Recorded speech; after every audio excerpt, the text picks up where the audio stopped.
rock en Argentina surge y subsiste hasta los años 80. En épocas de oscuridad de dictaduras militares, las letras de rock comienzan a intensificar la oposición a la policía. La represión policial se volvió algo cotidiano para los músicos y el público del rock. Los policías se creían con derecho a interrumpir la vida de quienes iban a los recitales y criminalizarlos. La policía recibía apoyo de una de sus organizaciones especiales, Toxicomanía, quienes subían a un colectivo a los jóvenes que estuvieran en un recital con sustancias prohibidas. Todo esto en un gobierno que teóricamente no penalizaba el consumo personal de drogas.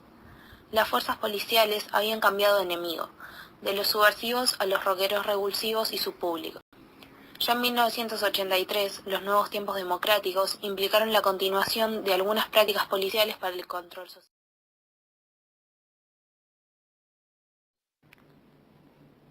En la década del 90 se continuó con la exclusión que sufrían los jóvenes en las décadas anteriores, donde se los margina y son estigmatizados. Además de sufrir violencia por parte de los policías, que los reprimían y los golpeaban, ya que los adolescentes eran vistos como delincuentes. De allí se continúa con el gran movimiento del rock, con letras de canciones que cuentan explícitamente en forma de manifestación los maltratos que sufrían por parte de la policía y también por parte de la sociedad, ya que, a partir de los planes neoliberales de la década, que dejaban a los jóvenes sin ningún tipo de posibilidad de ingresar en el mercado laboral, lo cual perjudicó a las clases medianas y las clases.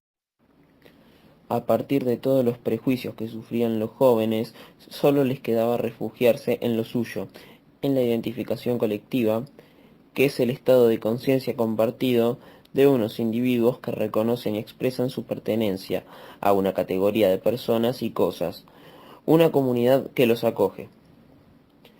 En el caso de la década del 90, la identificación colectiva se refleja en la identidad del joven, marginado y excluido de la sociedad, este joven reacio a la policía y al Estado democrático, que solo le queda el barrio, su familia, ese sentido de pertenencia que los ayuda a salir adelante, con propuestas nuevas como por ejemplo la cumbia villera, que también estaba en contra de la policía, que además de ayudar al joven al refugiarlo, también ayudó en la comercialización de este nuevo ritmo.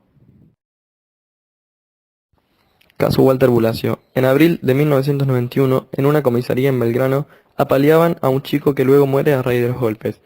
Ese muchacho se llamaba Walter Bulacio y protagonizó un caso paradigmático en la historia policial argentina que desnudó la brutalidad policial en democracia. Walter Bulacio, de 17 años, era fanático de San Lorenzo y su banda preferida era Patricio Rey y los Redonditos Ricota. La noche del 19 de abril del 91, Walter junto con algunos amigos del barrio fueron a ver a Los Redondos en el estadio de Obra Sanitaria. Justo cuando logran conseguir una entrada, son interceptados por un gran operativo policial. La policía detiene a más de 100 personas y las lleva a la comisaría 35.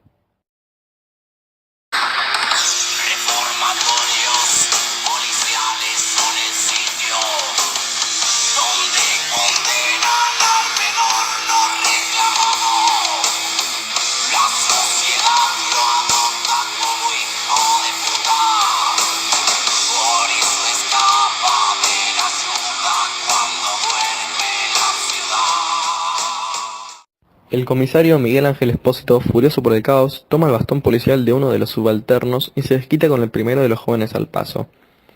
Walter, dentro de la cárcel y por el shock, empieza a sentir los primeros mareos y vómitos, y es revisado por una doctora. Luego de una semana de la detención, Bulacio muere. Luego inicia el periplo de los familiares de la víctima, junto con huelgas y marchas pidiendo justicia, logrando que al comisario Espósito solo se le otorguen 3 años de prisión por privación ilegítima de la libertad. Un par de días antes de su muerte, un médico del Hospital Fernández le pregunta: ¿quién te pegó? Walter contesta: la yuta. Este caso refleja un mal que aún persiste, el descontrol policial, sus abusos de autoridad, sea por la represión o por el gatillo fácil, una cuenta pendiente que la democracia aún tiene que saldar.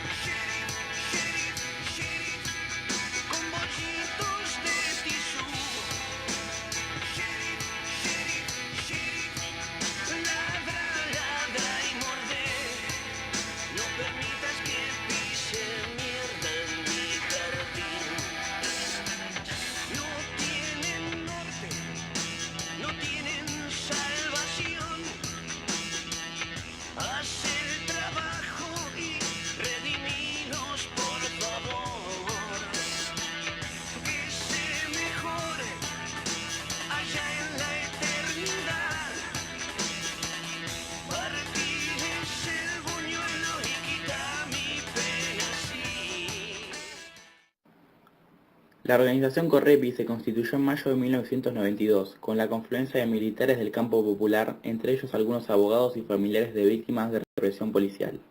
Esta convergencia fue el fruto de la síntesis entre diversas experiencias del pasado, en particular la masacre de Budge en 1987, el asesinato del militante cristiano Agustín Ramírez en San Francisco de Solano, año 1988, y el homicidio de Walter Bulacio en 1991 recientemente explicado. Las experiencias acumuladas en ese periodo persuadieron a los fundadores a conformar una organización antirrepresiva que intentara coordinar los esfuerzos en torno de los distintos casos en el país y profundizara el estudio de las características comunes de lo que definimos como política de Estado y los desbordes individuales de malos funcionarios, desarrollando un intenso labor de denuncias y de acciones frente a cada hecho de represión institucional. Es una coordinadora contra la represión policial e institucional, una organización política que activa en el campo de los derechos humanos al servicio de la clase trabajadora y el pueblo, con especificidad frente a las políticas represivas del Estado. El objetivo de Correpi, a través de variadas herramientas, es caracterizar, denunciar y combatir aquellas políticas represivas poniendo en evidencia su carácter esencial e inherente al sistema capitalista. De allí surge una premisa fundamental para la organización: ninguna participación con el Estado. La relación con el gobierno será siempre de carácter confrontativo y es de legitimación constante, una organización absolutamente independiente del Estado. En la represión preventiva buscan combatir la naturalización de los mecanismos de dominación y en la represión política el objetivo de Correpi es defender a quienes son perseguidos y encarcelados en razón de su activismo político.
Los procesos de vulnerabilización social ocurridos en Argentina alcanzaron un particular énfasis a partir de la crisis producida en el año 2001 y afectaron de manera general a las clases medias y bajas de la sociedad.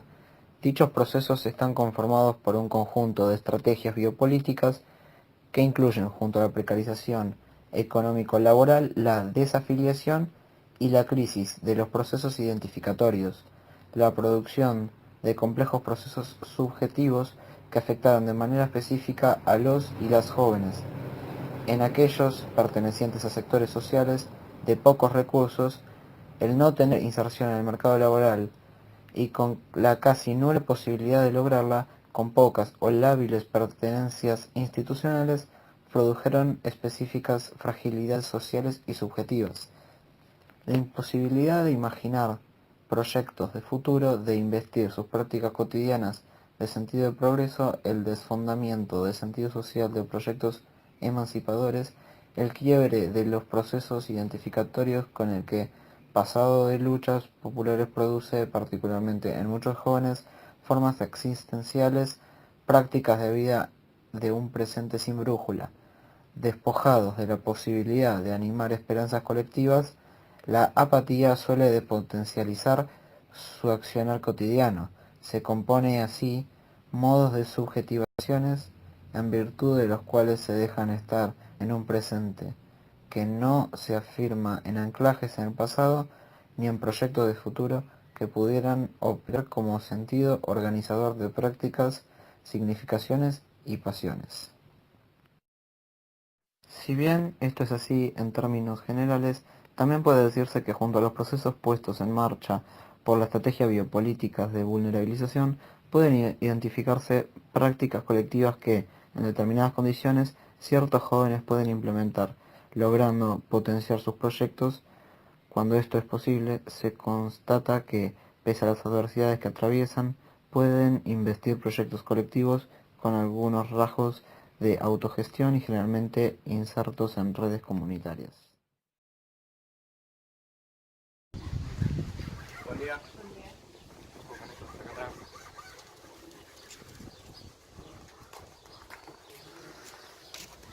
Documento, por favor. Hola, doña. ¿Qué hicimos? ¿Qué pedí? ¿Por qué pedí? Documento. ¿Por qué? Documento. No tengo. En el barrio, en la cancha, solo o con amigos. En cualquier lugar te pueden detener. Por eso siempre que salgas de tu casa, lleva el DNI con vos, porque te pueden detener para identificarte o conocer si tenés antecedentes, ya que para el olfato policial sos sospechoso, puedes irte detenido por la falta de información. Si tenés menos de 18 años, no pueden llevarte detenido por esto. Pero esto no se cumple muchas veces, ya que se llevan al morocho pobre de la visera y capucha. Tener que llevar a la comisaría. ¿Nos puede llevar a la comisaría? No tengo idea, no sé nada.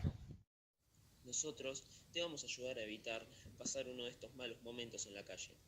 Solo tenés que seguir los siguientes pasos. Paso número 1. Demostrar tranquilidad.